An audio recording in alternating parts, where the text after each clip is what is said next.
नमस्कार विद्यार्थी मित्रांनो, सगळ्यांना गुड मॉर्निंग, सगळ्यांना शुभ सकाळ. मित्रांनो, शिक्षक अभियोग्यता व बुद्धिमत्ता परीक्षा 2025 ची आपण तयारी करत आहोत आणि आपण इंग्रजी या विषयामध्ये फाइंडिंग एरर किंवा एरर डिटेक्शन म्हणजेच स्पॉटिंग द एरर हा टॉपिक हाताशी घेतलेला आहे. यापूर्वीच्या 3 तासिकांमध्ये म्हणजे भाग 1 भाग 2 मध्ये मी एरर डिटेक्शनवर बऱ्याच टॉपिकची माहिती दिलेली आहे. आज आपण टेन्सवर आधारित जे प्रश्न येतात म्हणजे काळावर आधारित आणि क्वेश्चन टॅगवर आधारित जे प्रश्न येतात फाइंडिंग एररमध्ये किंवा स्पॉटिंग एररमध्ये किंवा एरर डिटेक्शनमध्ये, तर या प्रश्नांना आज आपण घेणार आहोत. हे प्रिव्हियस इयर क्वेश्चन्स आहेत आणि आता मी म्हटल्याप्रमाणे सुरुवातीला मी टेन्स या टॉपिकवर, काळ या टॉपिकवर आधारित असलेले प्रश्न घेईन. चला तर मग जाऊया आपल्या टॉपिककडे. चला, हे पहिलं वाक्य पहा सगळ्यांनी. पहिलं वाक्य बघा, काय आहे पहिलं वाक्य? She had resign from the post before he apologised. पहा, she had resign from the post before he apologised. मित्रांनो, हे पूर्ण वाक्य सुरुवातीपासून शेवटपर्यंत व्यवस्थित वाचा आणि पहा कुठं कोणती चूक आहे का. बघा, सी हॅड रिझाइन ए भाग,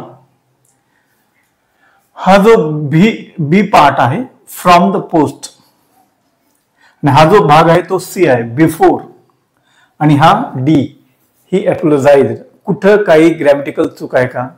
तर बघा, ही हॅड रिझाइन, बघा इथं चूक दिसते. बघा, मला इथं चूक आढळून येते. इथं काही प्रॉब्लेम आहे का? फ्रॉम द पोस्ट नाही. बिफोर ही अप्लोजाइड करेक्ट आहे. तुम्हाला एक गंमत सांगतो मित्रांनो, युजेस ऑफ टेन्स पण तुम्हाला टॉपिक आला पाहिजे. युजेस ऑफ टेन्स आणि टेन्स हा देखील टॉपिक आला पाहिजे. टेन्स आलं तर आपल्याला कळतं की दिलेलं वाक्य कोणत्या टेन्स आहे, समजलं? आणि तो टेन्स कधी वापरायचा, केव्हा आणि कुठं वापरायचा हे युजेस ऑफ टेन्स मुळे कळतं. तर इथं आपल्याला दोन्ही टॉपिकची गरज आहे, टेन्स आणि युजेस ऑफ टेन्स. आणि आता इथं पहा, she had resign from the post before he apologised. त्यानं दिलगिरी किंवा माफी मागण्याच्या अगोदरच तिने रिझाइन केलं, असं काहीतरी वाक्य आहे. तर होतं काय, भूतकाळात घडलेल्या या 2 घटना आहेत. भूतकाळात घडलेल्या 2 घटना आहेत. पहिली घटना, ही पहिली घटना, ही दुसरी घटना. एकानंतर एक 2 घटना घडल्या. भूतकाळात एकानंतर एक घडलेल्या 2 घटना दाखवल्या असतील तर आधी घडलेल्या घटनेला पास्ट परफेक्ट मध्ये दाखवतात, तर दुसऱ्या घटनेला सिंपल पास्ट मध्ये दाखवतात. आणि म्हणून इथं त्यांनी दाखवले या घटनेला, दुसऱ्या घटनेला सिंपल पास्ट मध्ये, हे बरोबर आहे. पण ही जी पहिली घटना आहे हा सब्जेक्ट आहे आणि सब्जेक्टच्या नंतर हे बघा वर्ब येतं, हे वर्ब आहे. आणि हे जे वर्ब आहे हे हॅड प्लस थर्ड फॉर्म मध्ये पाहिजे. पास्ट परफेक्ट मध्ये कसं असते, हॅड अधिक थर्ड फॉर्म पाहिजे. इथं थर्ड फॉर्म आहे का बघा बरं. इथं रिझाइनचं थर्ड फॉर्म होते रिझाइन, ईडी लागते त्याला. रिझाइनचं थर्ड फॉर्म होते रिझाइन. आणि म्हणून काय होतं, इथं या ए ऑप्शन मध्ये बरोबर की नाही असलं पाहिजे होतं हॅडच्या नंतर third form of the verb. इथं ते नसल्यामुळं इथं चूक आहे आणि ती चूक आहे टेन्सची. बघा कोणती चूक आहे, टेन्सची. हॅड प्लस थर्ड फॉर्म पाहिजे होता इथं आणि म्हणून ए जो ऑप्शन आहे तो चुकीचा आहे. ए जो भाग आहे वाक्याचा, ए जो पार्ट आहे तो चुकीचा आहे, समजलं? मग ही चूक इथं अशी आहे. चला आता दुसऱ्या वाक्याकडे या. पहा मित्रांनो, टेन्स आल्याशिवाय, युजेस ऑफ टेन्स आल्याशिवाय तुम्हाला आजचा हा जो टॉपिक आहे तो कळणार नाही. म्हणून अगोदर तुम्ही माझे जे व्हिडिओज आहेत टेन्सवर आधारित सर्व काळांचे ते डिटेलमध्ये आधी बघा, बरोबर आहे? मग युजेस ऑफ टेन्स हा टॉपिक मी तुम्हाला तिथं शिकवलेला नाही, पण जर जमल्यास तुम्हाला माहित असेल नसेल तर तो करून इकडे या, युजेस ऑफ टेन्स वगैरे. पहा, Elina is travelling since yesterday. वाक्याला काळजीपूर्वक वाचा. Elina is travelling since yesterday. तर झालंय का मित्रांनो? ऑप्शन ए मध्ये दिलंय एलिना इज, ऑप्शन बी मध्ये दिलंय ट्रॅव्हलिंग, ऑप्शन सी मध्ये दिलंय सिन्स आणि ऑप्शन डी मध्ये दिलंय yesterday. तर होतं काय मित्रांनो, कालपासून एलिना प्रवास करत आहे म्हटलंय. बघा इथं प्रिपोजिशन आलंय सिन्स. वाक्यामध्ये कुठं काही चूक आहे का पहा. ग्रॅमॅटिकल चूक कुठे आढळणार नाही तुम्हाला. पहा, हा करता आहे एकवचनी आहे, त्याचं हेल्पिंग वर्ब इज एकवचनी आहे, करेक्ट आहे. आणि इजच्या नंतर क्रियापदाचं चौथं यायला पाहिजे, आलेलं आहे. बघा इथं सिन्स हे प्रिपोजिशन आलंय आणि शेवटी इथे yesterday हा कालवाचक शब्द आलाय, क्रियाविशेषण आलंय. एक गंमत सांगतो तुम्हाला, yesterday हे कालवाचक शब्द आहे, ऍडवर्ब ऑफ टाइम आहे आणि ती पास्ट मधली टाइम दाखवत आहे, पास्ट मधला टाइम दाखवत आहे, कालपासून म्हणत आहे. मग इथं सांगायचं तात्पर्य काय, जेव्हा सिन्स हे प्रिपोजिशन येतं, जेव्हा सिन्स हे प्रिपोजिशन येतं तेव्हा समजून घ्यायला पाहिजे की ते वाक्य एकतर चालू पूर्ण काळामध्ये पाहिजे किंवा पूर्ण काळामध्ये पाहिजे. पुन्हा एकदा सांगतो, पासून या अर्थानं फ्रॉम आणि सिन्सचा वापर करतात. पूर्ण काळामध्ये म्हणजे परफेक्ट टेन्स मध्ये आणि परफेक्ट कंटिन्युअस टेन्स मध्ये पासून या अर्थानं सिन्सचा वापर करतात. परफेक्ट टेन्स मध्ये आणि परफेक्ट कंटिन्युअस टेन्स मध्ये पासून या अर्थानं सिन्सचा वापर करतात. समजलं? आणि इथं पहा, इथं ज्या अर्थी सिन्स आलंय त्या अर्थी इथं पाहिजे होता परफेक्ट टेन्स किंवा परफेक्ट कंटिन्युअस टेन्स. मग इथं त्यांनी कंटिन्युअस टेन्स दिलाय. मग आता चूक जर बघायची असेल ना मित्रांनो, तर इथं तुम्हाला गंमत सांगतो, चूक इथंही आहे म्हणता येते, इथंही आहे म्हणता येते. पण कसं करूया, हे परफेक्ट कंटिन्युअस टेन्सचं वाक्य समजूत आणि चूक ऑप्शन ए मध्ये आहे. इथं पाहिजे होतं हॅज बीन. दिलेलं वाक्य तुमचं प्रेझेंट कंटिन्युअस मध्ये आहे आणि इथं पाहिजे होतं has been. Elina has been travelling since yesterday. इथं हॅज बीन यायला पाहिजे होतं, इजच्या ऐवजी हॅज बीन यायला पाहिजे होतं, म्हणून ऑप्शन ए चुकीचा आहे. ऑप्शन ए मध्ये चूक आहे. का तर चालू पूर्ण काळामध्ये सिन्स येतं, इथं ज्या अर्थी इथं सिन्स आहे. दुसरी गोष्ट इथं yesterday शब्द आहे, कालपासून या अर्थानं. त्या अर्थी इथं प्रेझेंट कंटिन्युअस टेन्स नाही पाहिजे, इथं प्रेझेंट परफेक्ट कंटिन्युअस टेन्स पाहिजे. आणि म्हणून आता सध्या चालू असलेली क्रिया प्रेझेंट कंटिन्युअस टेन्स दाखवतो, हा इथं यायला नाही पाहिजे. इथं fourth form of the verb असल्यामुळं आपल्याला या कर्त्यानुसार हॅज बीन घ्यायला पाहिजे, हॅज बीन यायला पाहिजे होतं, म्हणून ऑप्शन ए मध्ये चूक आहे. इथं पण ऑप्शन ए मध्ये चूक होती आणि इथं पण ऑप्शन ए मध्येच चूक आहे. चला याच्या पुढच्या क्वेश्चन कडे जाऊया. चला आता आपण तिसऱ्या क्रमांकाचं वाक्य बघूया. हे पहा, तिसरं वाक्य, काळजीपूर्वक हे वाक्य वाचा आणि या वाक्यात काय त्रुटी आहेत, कुठं त्रुटी आहे बघूया. Suchitra will have to wait another month before she received any reply to her letter. If you analyze every sentence which I wrote on the board, you come to know that there is some error in it. पहा, तुम्ही जर इथल्या कुठल्याही वाक्याचा अभ्यास केला तर त्याच्यामध्ये तुम्हाला काहीतरी त्रुटी सापडेलच. तसंच या तिसऱ्या वाक्यात सुद्धा तुम्हाला त्रुटी दिसणारच आहे. वाचल्यानंतर लक्षात येतं. You read the given sentence, third sentence carefully and you will find the error in it. Easily you can find the error. Look at the first option. Suchitra will have to wait another month. हे option A आहे, हे option बी आहे. Before she received any reply to her. मित्रांनो, हे जे वाक्य आहे ना, या वाक्यामध्ये इथं बिफोर नावाचं काय आहे, कंजक्शन आहे, उभयान्वयी अव्यय आहे. दिलेलं वाक्य कॉम्प्लेक्स सेंटेन्स आहे, मिश्र वाक्य आहे. आणि जेव्हा वाक्यामध्ये बिफोर, आफ्टर, व्हेन यासारखे कंजक्शन्स असतात तेव्हा समजून घ्यायचं, पहिलं वाक्य जर बघा भविष्य काळाचे असेल, सुचित्रा विल हॅव टू, इथे हे जे हॅव टू दिसाले ना, हे मॉडल ऑक्झिलरीचं काम करतं, शुड सारखं काम करतं. आणि बघा, Suchitra will have to wait another month. सुचित्राला आणखी एका महिन्याची वाट बघावी लागेल. भविष्यकाळी वाक्य आहे. बघा हे वाक्य, पहिलं वाक्य, before she received any reply to her. मग मी पुन्हा एकदा सांगतोय, ऍडवर्ब क्लॉज ऑफ कंडिशन मध्ये किंवा ऍडवर्ब क्लॉज ऑफ टाइम मध्ये एक वाक्य जर फ्युचरचं असेल, सिंपल फ्युचरचं असतं पहिलं वाक्य आणि हे सिंपल फ्युचरचंच वाक्य आहे. एक वाक्य सिंपल फ्युचरचं असेल तर त्याच्यानंतरचं वाक्य म्हणजे कंजक्शनच्या नंतर येणारं वाक्य सिंपल प्रेझेंट मध्ये पाहिजे. इथं क्रियापदाचं पहिलं रूप पाहिजे. बिफोर सी रिसिव्ज असं पाहिजे होतं इथं. म्हणजे सांगायचं काय, Suchitra will have to wait another month इथपर्यंत करेक्ट आहे. बिफोर सी रिसिव्ड नाही, इथं रिसिव्ड नाही. हे वाक्य पहिलं वाक्य साध्या भविष्यकाळाचं, दुसरं वाक्य साध्या भूतकाळाचं असं होत नाही. तर मग काय होईल, हे जे वाक्य आहे ऍडवर्ब क्लॉज ऑफ टाइम्स आहे. बिफोर हे कंजक्शन आहे. आफ्टर जरी असतं तरी असंच करावं लागलं असतं आपल्याला. एक वाक्य भविष्यकाळी असेल तर दुसरं साध्या वर्तमानात पाहिजे, भूतकाळात तर नक्की नाही पाहिजे, किंवा दोन्ही वाक्य साध्या भविष्यकाळात नसतात. समजलं. आणि म्हणून इथं रिसिव्ह यायला पाहिजे. ऑप्शन सी करेक्ट आहे. तर ही अशी माहिती असणं गरजेचं आहे मित्रांनो. आता चौथ्या वाक्याकडे या. The manager did not gone to Bombay yesterday. वाक्य कसं आहे, the manager did not gone to Bombay yesterday असं वाक्य आहे. तर वाक्याचा करता द मॅनेजर आहे, काही चूक नाही. डिड नॉट काही चूक नाही, इथं देखील सिंपल पार्टचं वाक्य चालेल. हा इथं पहा, डीड जर समजा हेल्पिंग वर्ब वाक्यात आलं असेल तर डीडच्या नंतर येणारं जे क्रियापद असतं ते क्रियापदाचं मूळ रूप असतं. इथं वेंट येणार नाही, इथं गॉन येणार नाही, इथं गो हे क्रियापदाचं मूळ रूप यायला पाहिजे. पुन्हा एकदा सांगतो, सिंपल पास्ट टेन्सचं वाक्य असेल तर second form of the verb येतं.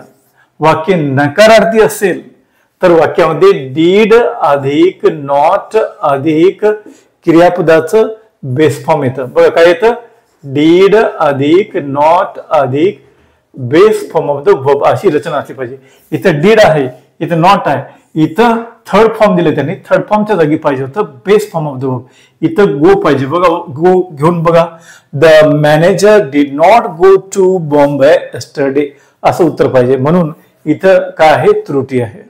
चला याच्यानंतरच्या वाक्याला बघूया. वाक्य क्रमांक 5 आणि 6 कडे जाऊया. हरिअप. आता ह्या 5व्या क्रमांकाच्या वाक्याला पहा. Look at the 5th sentence. What is it?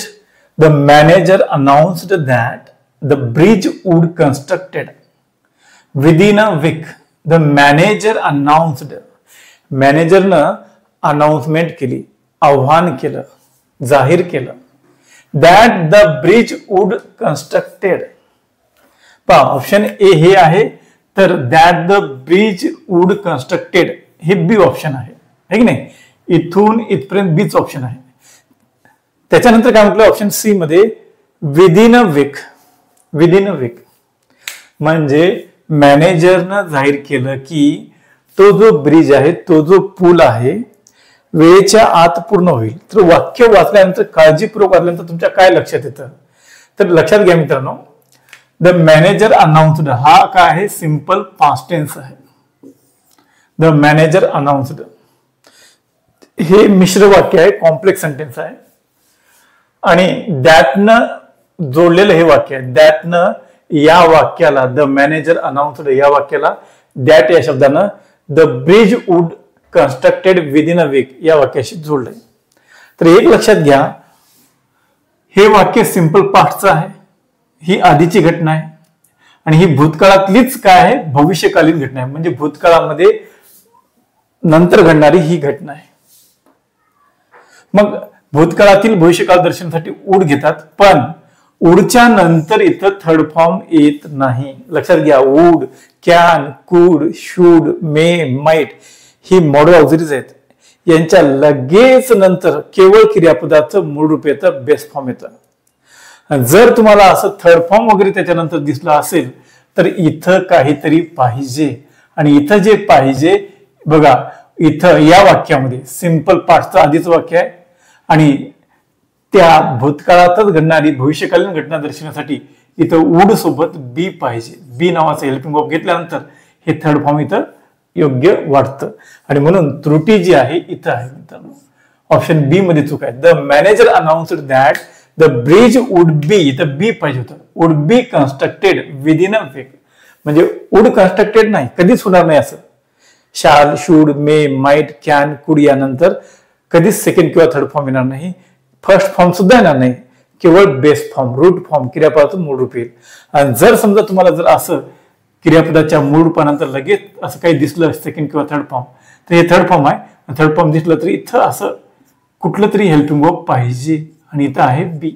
कुठलं म्हणजे काय, वाक्याच्या काळानुसार वगैरे हॅव तरी येतं तिथं, नाहीतर बी तरी येतं, इथे मात्र बी येतं. तर इथं चूक आहे अशी त्याची दुरुस्ती ही आहे. चला आता 6व्या वाक्याकडे या. The policeman asked many people. बघा वाक्य काय, the policeman asked many people but no one was knowing how the accident happened. पोलिसनं त्या पोलीस कर्मचाऱ्यांना, पोलीस मॅन म्हणजे पोलीस असलेल्या व्यक्तीनं, आस्क्ड मेनी पीपल अनेक लोकांना विचारलं, but no one was knowing how the accident happened. म्हणजे व्हायला का मित्रांनो, या वाक्यामध्ये तुम्ही पाहू शकता द पोलिसमॅन आस्क्ड सिंपल पार्टचं वाक्य आहे, इथं second form of the verb आहे. The policeman asked many people, police कर्मचाऱ्यानं अनेक लोकांना विचारलं, हे एक वाक्य आहे. आता त्या वाक्याला बट या कंजक्शनने नो वन वॉज नोविंग या वाक्याशी जोडले, नो वन वॉज नोविंग या वाक्याशी जोडले. आणखी एक कंजक्शन आले हाऊ आणि त्याला पुढच्या वाक्याशी जोडले. असे इथं 3 वाक्य तुम्हाला भेटतील. असू द्या. The policeman asked many people but no one was knowing नाहीये तिथं, पण कोणालाही माहीत नव्हतं असं म्हणण्यासाठी नो वन न्यू तरी पाहिजे. इथं नो वन न्यू असं तरी पाहिजे. पहा, the policeman asked many people but no one knew how the accident happened, किंवा no one had known, no one had known कुणालाही माहित नव्हतं हाऊ द ऍक्सिडेंट हॅपन्ड. एक तर इथं हॅड नोन असलं पाहिजे, नाहीतर इथं न्यू हा शब्द असला पाहिजे, नव्हतं सेकंड फॉर्म. इथं वॉज नोविंग येत नाही, वॉज नोविंग हे चुकीचं ऑप्शन आहे. बघा, नो म्हणजे जाणणे, आणि जाणून घेण्याची क्रिया 4थ्या रूपात कशी लिहिणार आहे की नाही, कंटिन्युअस फॉर्म मध्ये लिहिता येत नाही. कोणालाही माहित नव्हतं असं म्हणता येते, त्यासाठी सेकंड फॉर्म पाहिजे किंवा हॅड प्लस थर्ड फॉर्म पाहिजे. म्हणून ऑप्शन हे बघा, वॉज नोविंग वाला ऑप्शन चुकीचा आहे आणि वॉज नोविंगच्या जागी न्यू किंवा हॅड नोन पाहिजे होतं.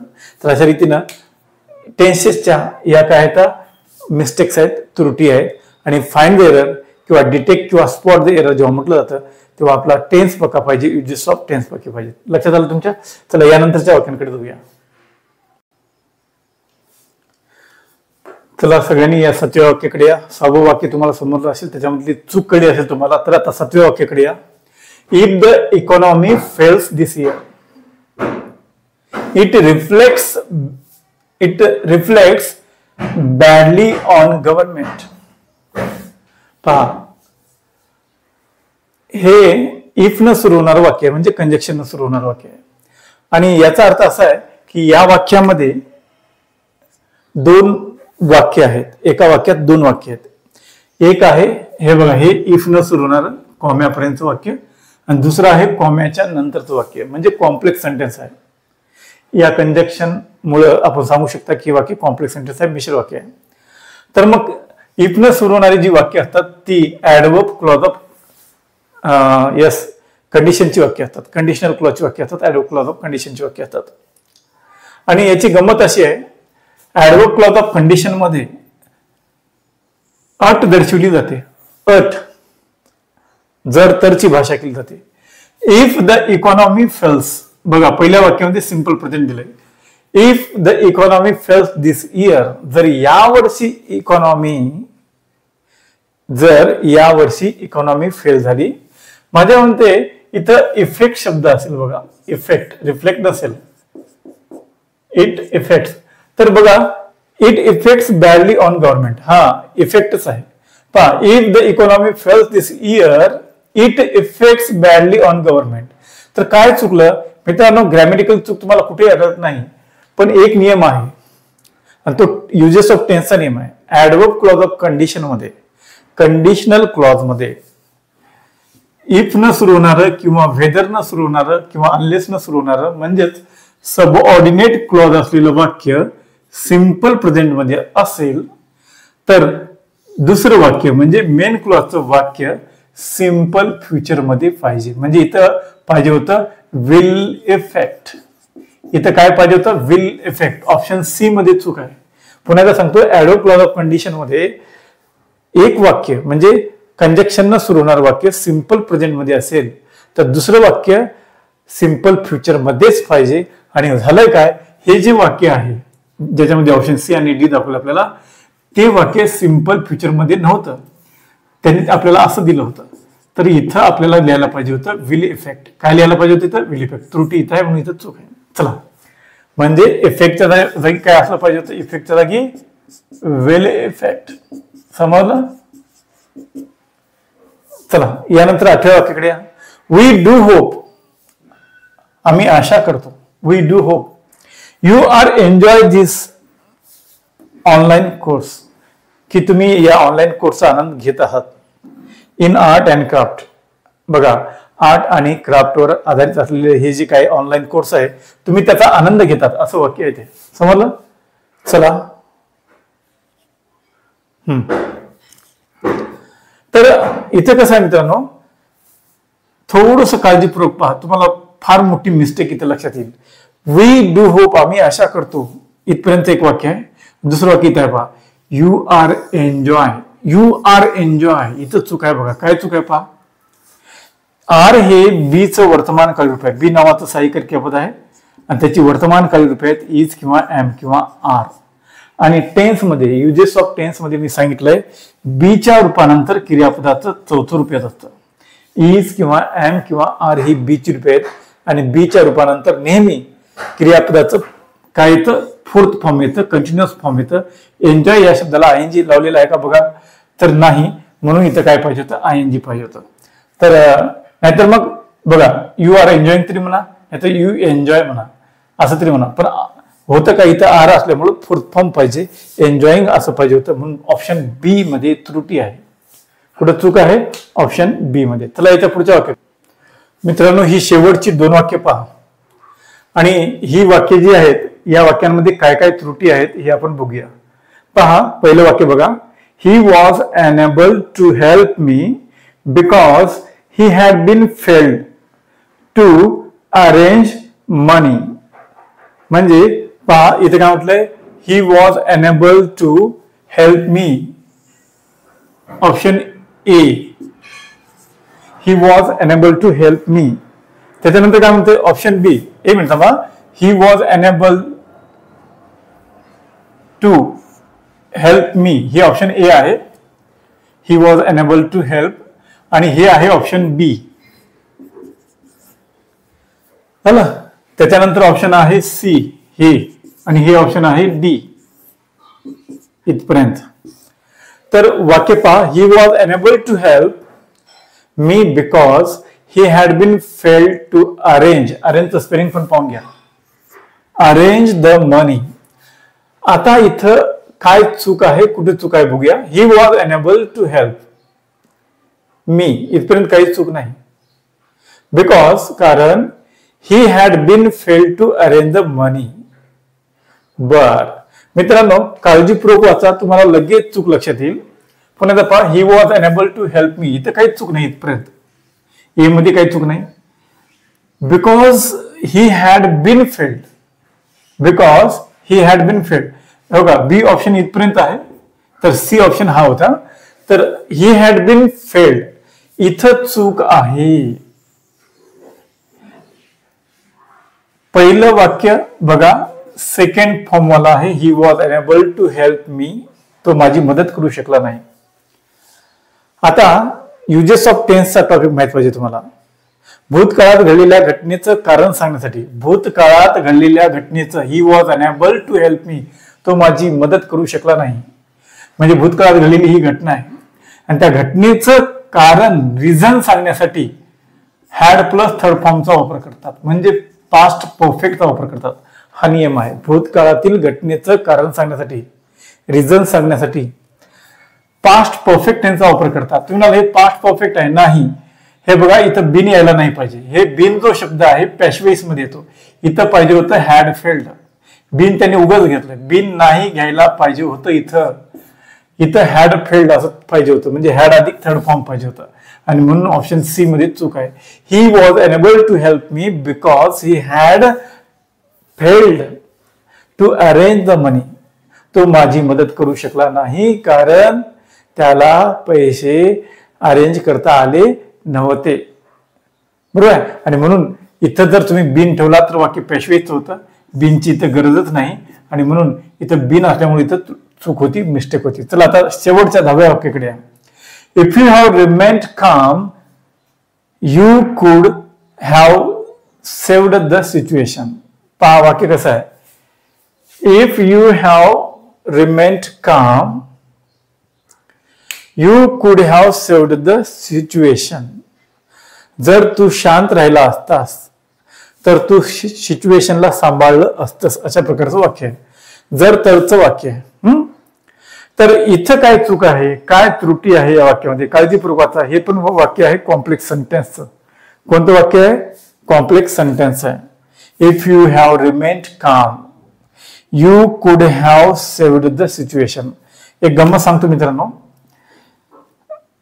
हे बघा इथं कुड हॅवच्या नंतर थर्ड फॉर्म आलाय. कुड हॅव म्हणजे कुड हॅव अधिक थर्ड फॉर्म आलं की समजून घ्यायचं, किंवा कुठलंही modal auxiliary plus have plus third form आलं दुसऱ्या वाक्यात, तर पहिल्या वाक्यामध्ये हॅड प्लस थर्ड फॉर्म पाहिजे. Uses of tense. Could have third form, would have third form असं काही दिसलं तुम्हाला दुसऱ्या वाक्यात, तर पहिल्या वाक्यामध्ये हॅड प्लस थर्ड फॉर्म पाहिजे.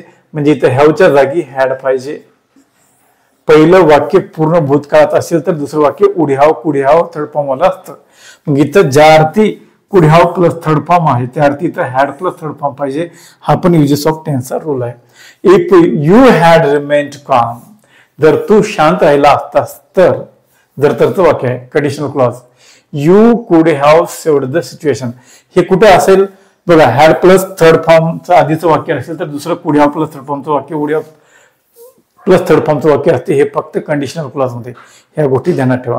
तर अशा प्रकारे इथं हॅव प्लस थर्ड फॉर्म नाही येत, हॅड प्लस थर्ड फॉर्म येतं. तर अशा रीतीनं टेन्सवर आधारित, काळावर आधारित जे मिस्टेक्स आहेत, ज्या एरर्स आहेत, परीक्षेला विचारल्या जातात. कुठं? एरर डिटेक्शन मध्ये, फाइंड द एरर या टॉपिकमध्ये. आणि आजचा हा जो टॉपिक आहे तुम्हाला नक्कीच आवडला असेल. पण मित्रांनो, आणखी आपले आजचे क्वेश्चन संपले नाहीत. फक्त टेन्सवर आधारित क्वेश्चन संपलेत. यानंतर मी काय करणार आहे, आता लगेचच तुम्हाला क्वेश्चन टॅगवर आधारित, कशावर आधारित? क्वेश्चन टॅगवर आधारित विचारल्या गेलेले प्रिव्हियस इयर क्वेश्चन्स मध्ये, प्रिव्हियस इयर एक्झाम्स मध्ये विचारलेले क्वेश्चन टॅगवर आधारित जे क्वेश्चन्स आहेत, प्रश्न आहेत फाइंडिंग एररचे, ते घेणार आहे. आणि ते केवळ 5 आहेत, जास्त नाहीत. मला जास्त आढळले नाहीत, जास्त भेटले नाहीत. पण याच्यावर देखील विचारतात. क्वेश्चन टॅगवर देखील प्रश्न विचारले जातात. त्याच्यावर फाइंडिंग एररवर क्वेश्चन असतात. चला बघूया त्यांना. चला हरिओम. हा मित्रांनो, आता हे वाक्य पहा. याला मी क्वेश्चन क्रमांक 1 म्हटलंय. Sentences based on question tag. Question tag या टॉपिकवर आधारित असलेले फाइंडिंग एररचे क्वेश्चन आहेत. हे पहा. आपल्याला एक वाक्य दिलंय. Your eldest sister lives in a big city, does she? तुझी सर्वात मोठी बहीण lives in a big city, मोठ्या शहरामध्ये राहते. डज सी असं वाक्य आहे. म्हणजे एक असरेटिव्ह सेंटेन्स दिले बघा. तुम्ही जर या वाक्याला असं बघितलात, अख्खं वाक्य आहे, अखंड वाक्य आहे असं बघितलात, तर वाक्य इथून इथपर्यंत आहे, कॉम्यापर्यंत. Your eldest sister lives in a big city. तुझी सर्वात मोठी बहीण मोठ्या शहरात राहते. डज सी क्वेश्चन विचारलाय. तर आता काय करायचं, जेव्हा असा क्वेश्चन टॅग असतो, चूक कुठे असते ते बघा. असं नाही की इथंच चूक असेल. म्हणून तुम्ही काय करा, काळजीपूर्वक आधी बघा वाक्य कसं आहे. युअर एल्डेस्ट सिस्टर, तुझी सर्वात मोठी बहीण, काही अडचण नाही. वाक्याचा करता सिस्टर आहे. लिव्ज क्रियापदाचं पहिलू पाहिजे, तिथे काही मिस्टेक नाही. इन प्रिपोशन बरोबर आहे. अ बिग सिटी, काय हरकत नाही, हे पण करेक्ट आहे. मग आता इथं दिलं बघा, त्याचा क्वेश्चन टॅग डज सी. मग तुम्ही जर काळजीपूर्वक बघितला तर इथे क्वेश्चन विचारलाय, तुझी सर्वात मोठी बहीण मोठ्या शहरात राहते. डज सी राहते ना, राहते ना, आहे की नाही. दिलेलं वाक्य होकारार्थी असेल, दिलेलं विधानार्थी वाक्य होकारार्थी असेल तर क्वेश्चन टॅग नकारार्थी असतो. क्वेश्चन टॅग नकारार्थी असतो. समजलं. म्हणजे इथं डज सी येणार नाही, इथं डज सी यायला नाही पाहिजे, इथं यायला पाहिजे होतं डझंट सी. चूक काय आहे, दिलेलं वाक्य अफर्मेटिव्ह आहे. दिलेल्या वाक्यात नो, नॉट, नेव्हर सारखे शब्द नाहीत. दिलेलं वाक्य अफर्मेटिव्ह आहे, होकारार्थी आहे. आणि क्वेश्चन टॅग नकारार्थी आला पाहिजे, त्यासाठी इथं नॉटचं संक्षिप्त रूप पाहिजे होतं. चूक इथं आहे. आणि ऑप्शन इथे दिले नाहीत मी ऑप्शन, त्यासाठी क्वेश्चन टॅगच्या प्रश्नामध्ये असे 4 ऑप्शन खाली दिले असतात. पहिलं ऑप्शन म्हणाले लिव्हज इन, हे त्यांनी पहिलं ऑप्शन म्हटलंय. चूक आहे का इथं? नाही. चला, इथं चूक नाही.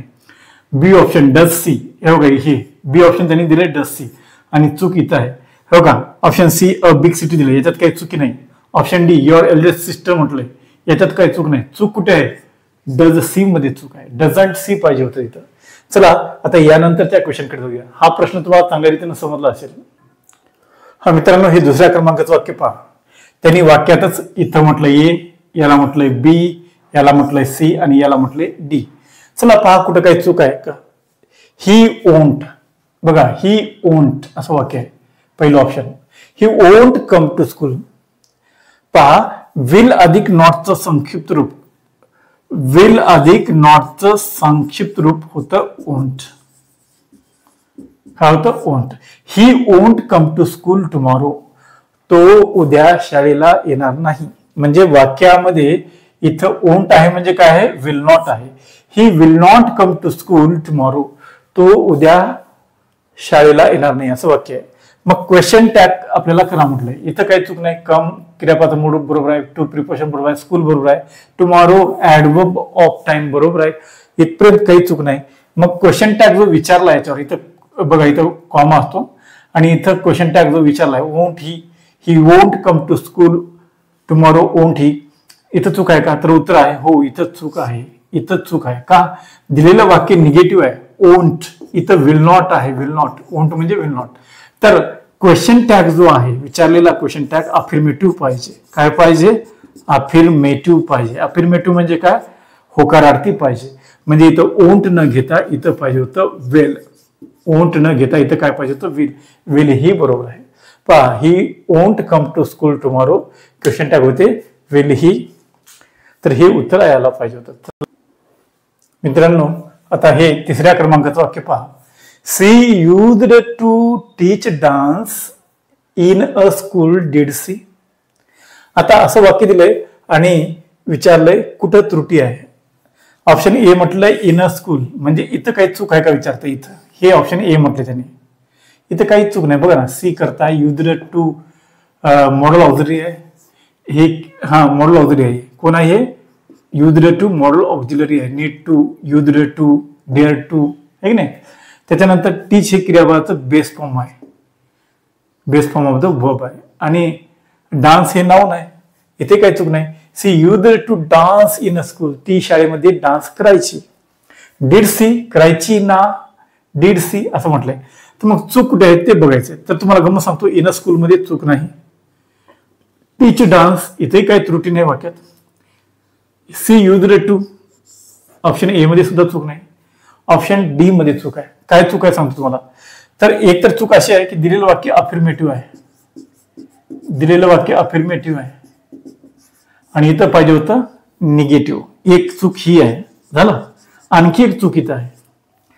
हे बघा, युज्ड टू मी आता सांगितलंय, हे यूज वगैरे शब्द मेन व्हर्ब म्हणून काम करतात. यूज शब्द त्याचं सेकंड फॉर्म युज्ड होतं. इथं केवळ युज्ड असतं तर इथं डीड बरोबर आहे, पण इथे युज्ड टू आलं. युज्ड टू हा जो आहे मॉडल ऑक्झिलरी असल्यामुळं जेव्हा वाक्यामध्ये एखादा मॉडल ऑक्झिलरी येतो दिलेल्या वाक्यात, तेव्हा क्वेश्चन टॅग मध्ये तेच मॉडल ऑक्झिलरी घेतात. म्हणून इथं यू डीड नसायला पाहिजे. इथं युज्ड बघा, आणि इथं निगेटिव्ह पण पाहिजे होतं. Used not to, used to म्हणू शकता, असं घ्या ना, युज्ड टू. आणि नंतर काय यायला पाहिजे होतं? इथं सब्जेक्ट. यू डिडंट सी असं माफ करा, टू पण घेत नाहीत. आणखी गंमत सांगतो, यू डिडंट सी टू पण घेत नाहीत क्वेश्चन टॅग मध्ये, यू डिडंट घेतात. यू डिडंट टू सी नाही, you didn't see. Didn't see नाही, डिडंट सी नाही, पुन्हा एकदा सांगतोय, यू डिडंट सी पाहिजे होते इथं. आणि म्हणून चूक कोणती आहे? चूक आहे इथं डीड सीची. इथं डीड सी नसायला पाहिजे. एकतर ते निगेटिव्ह नव्हतं आणि डीडच्या जागी यू डिडंट नव्हतं. चला, म्हणून त्रुटी आहे इथं ऑप्शन डी मध्ये. चला याच्यानंतरच्या क्वेश्चनला पाहूया. चला आता हे 4थ्या क्रमांकाचं वाक्य पहा. सगळ्यांनी काळजीपूर्वक वाक्य वाचा आणि कुठं त्रुटी आहे पहा. वर वाक्य दिले, खाली ऑप्शन दिले. यू आर फॉन्ड ऑफ, तुला आवड आहे, इन्स्ट्रुमेंटल म्युझिक, इजंट इट. इन्स्ट्रुमेंटच्या सहाय्यानं तयार केलेलं म्युझिक, वाद्यांच्या सहाय्यानं तयार केलेलं म्युझिक, म्हणजे संगीत वाद्यांच्या सहाय्यानं तयार केलेलं म्युझिक तुला आवडते. इजंट इट असं वाक्य आहे. तर मित्रांनो काळजीपूर्वक वाचा. You are fond of, you करता असल्यामुळे इथं आर यायलाच पाहिजे, करेक्ट आहे. फॉन्ड ऑफ मध्ये काही चूक नाही, आवडची आवड असणे. इन्स्ट्रुमेंटल म्युझिक म्हणजे संगीत वाद्यांच्या माध्यमातून तयार केलेलं संगीत. Isn't it. तर प्रॉब्लेम कसा आहे पहा, क्वेश्चन टॅग विचारलाय पहा. दिलेलं वाक्य विधानार्थी आहे आणि दिलेल्या वाक्याचा जो कर्ता आहे तो यू आहे आणि क्रियापद जे आहे ते आर आहे. You are fond of instrumental music या वाक्याचं क्वेश्चन टॅग करताना दिलेल्या वाक्यातीलच सहाय्यकारी क्रियापद इथं असलं पाहिजे होतं, म्हणजे इथं आर पाहिजे होतं, इजंट नाही. आणि दिलेल्या वाक्याचाच करता क्वेश्चन टॅगचा करता म्हणून विधानार्थी वाक्यात देतात, म्हणजे इथं आरंट यू पाहिजे होतं. काय पाहिजे होतं इथं? Aren't you. You are fond of instrumental music, aren't you असं क्वेश्चन टॅग पाहिजे होतं. पण क्वेश्चन टॅग त्यांनी काय दिले त्याचं? इजंट इट, म्हणजे चुकीचं आहे. आता हे ऑप्शन कोणतं आहे पहा, चौथा आहे का? नाही. चला बी ऑप्शन मध्ये दिले का इजंट इट? नाही. सी, यस, सी ऑप्शन मध्ये म्हटलं इजंट इट, म्हणून हेच करेक्ट आहे. हे ऑप्शन करेक्ट आहे, इजंट इट. असं ते कुठे देऊ शकतात, आहे की नाही? आणि तुम्ही काळजीपूर्वक पाहायचं. चला शेवटचं याच्यानंतरचं वाक्य बघूया आणि त्याच्यानंतर बघा शेवटचं वाक्य घेऊया आणि त्यानंतर हा जो फाइंडिंग एरर टॉपिक आहे तो संपला असं म्हणेल आजच्या. आणि याच्यानंतरच्या पुढच्या भागामध्ये काय आणखी दुसरे फाइंडिंग एरर मध्ये घटक येतात ते बघूया. कोणत्या टॉपिकवर बेस्ड क्वेश्चन असतात ते पण बघूया. पण सध्या आजचं हे शेवटचं वाक्य आहे आणि क्वेश्चन टॅगवर आधारित मला 5च वाक्य आढळली आहेत. तुम्ही काळजीपूर्वक पहा आणि असा हा फाइंडिंग एरर हा टॉपिक आहे. चला बघा, शेवटचं वाक्य देणार आहे मित्रांनो. हे आजचं शेवटचं वाक्य पहा. ही हॅड 2 बाईक्स, त्याच्याकडे 2 दुचाकी होत्या. हॅडंट ही, होत्या ना, नो एरर. पहा वाक्य काळजीपूर्वक वाचा. He had 2 bikes. बघा वाक्य असरेटिव्ह सेंटेन्स आहे आणि या वाक्याचे 4 तुकडे पडलेत, ए, बी, सी आणि हा डी. जर चूक नसेल तर नो एरर कडे या. आणि बऱ्याच विद्यार्थ्यांना वाटत असेल की हे उत्तर बरोबर आहे, नो एरर. तर मित्रांनो हे बरोबर नाही. का नाही सांगतो तुम्हाला. पहा वाक्याचा कर्ता ही आहे आणि इथं क्रियापद हॅड आहे. हॅड हे हेल्पिंग वर्ब म्हणून आलेलं नाही. हॅव नावाचं हेल्पिंग वर्ब आहे, त्याचं वर्तमानकाळी रूप हॅज किंवा हॅव आहे, भूतकाळी रूप हॅड आहे, भविष्यकाळी रूप शॅल हॅव किंवा विल हॅव आहे. पण हे जे हेल्पिंग वर्ब आहे ते हॅवचं रूप आहे हे सगळ्यांना माहित आहे. पण हॅव काय आहे? हेल्पिंग वर्ब आहे, पण गरज पडल्यास ते मेन वर्ब म्हणून काम करतं. गरज भासल्यास ते मेन वर्ब म्हणून काम करतं. आणि मेन वर्ब म्हणून हॅवचा अर्थ होतो पाशी असणे, जवळ असणे, च्याकडे असणे, च्या मालकीचा असणे. याचं पहिलं रूप आहे हॅज किंवा हॅव, याचं दुसरं रूप आहे हॅड आणि तिसरं रूप आहे हॅड. मेन वर्ब म्हणून जेव्हा हे काम करतं वाक्यामध्ये जेव्हा कोणीच मेन वर्ब नसतं तेव्हा हॅवची रूप मेन वर्ब म्हणून काम करतात. हे हॅवचं भूतकाळी रूप आहे. वाक्यामध्ये दुसरं कोणी मेन वर्ब नाही, थर्ड फॉर्म वगैरे नाही. मग हे जो या वाक्याचं मेन वर्ब आहे. पहा ही हॅड त्याच्याकडे होतं, ही हॅड त्याच्याजवळ होतं. काय? 2 बाईक्स, त्याच्याजवळ 2 दुचाकी होत्या. म्हणजे जवळ असणे पजेशिव्ह काय हे पजेशन दाखवले, पजेशन दाखवणार वर्ब आहे की नाही. आणि हे सेकंड फॉर्म ऑफ द वर्बचं काम करायला हॅज किंवा हॅवचं सेकंड फॉर्म आहे हॅड. आणि सेकंड फॉर्म आहे म्हणजे हा सिंपल पास्ट आहे. दिलेलं वाक्य सिंपल पास्ट आहे. आणि क्वेश्चन टॅग करताना काय नियम आहे? दिलेल्या वाक्यातीलच सहाय्यकारी क्रियापद इथे घेतात हेल्पिंग वर्ब म्हणून. आता तुम्ही म्हणाल हेच आहे ना सहाय्यकारी क्रियापद? नाही, या वाक्यामध्ये हे मेन वर्ब आहे मग जर वाक्यात हे मेन वर्ब म्हणून काम करत असेल तर इथं मेन वर्ब हॅडला हॅड घेता येत नाही. तर मग काय गंमत आहे, तर जेव्हा हे मेन वर्ब म्हणून काम करतात तर हे मेन वर्ब तर किती रूप आहे, दुसरं. तर दुसऱ्या रूपामध्ये डिड हेल्पिंग वर्ब लपलेलं असतं. क्रियापदाच्या दुसऱ्या रूपामध्ये डिड हेल्पिंग वर्ब असतं, त्याला इथं घ्या. आणि आता हे नॉट टू संक्षिप्त रूप त्याला जोडा. त्याचं उत्तर यायला पाहिजे होतं didn't he. He had 2 bikes. Didn't he, त्याच्याकडे 2 दुचाकी होत्या. डिडंट ही होत्या ना, म्हणजे उत्तर हे यायला पाहिजे होतं. डिडंट ही असं ऑप्शन असायला पाहिजे होतं. पण तिथं त्यांनी काय केलं, हॅडंट ही केलं होतं. त्याच्यामुळं इथं हॅडंट ही नसायला पाहिजे. हॅडंट ही नसायला पाहिजे. इथं डिडंट ही असायला पाहिजे. म्हणून त्रुटी किंवा चूक कुठे आहे, तर ऑप्शन सी मध्ये आहे. तर अशा रीतीने मित्रांनो, फाइंड द एरर हा जो टॉपिक आहे आपण पाहत आहोत. पुढच्या 1-2 तासिकांमध्ये, पुढच्या यानंतरच्या 1-2 तासिकामध्ये फाइंडिंग एरर हा टॉपिक संपून जाईल. आणि त्यानंतर मी कदाचित पॅराजंबल किंवा क्लोज टेस्ट किंवा कॉम्प्रिहेन्शन हा टॉपिक घेईन. थांबतो मी इथं. धन्यवाद. आणि या सगळ्यांना हा व्हिडिओ आवडलाच असेल आणि अभ्यास करणं सोडू नका. चला, सगळ्यांना परीक्षेच्या शुभेच्छा. थांबतो इथं. धन्यवाद.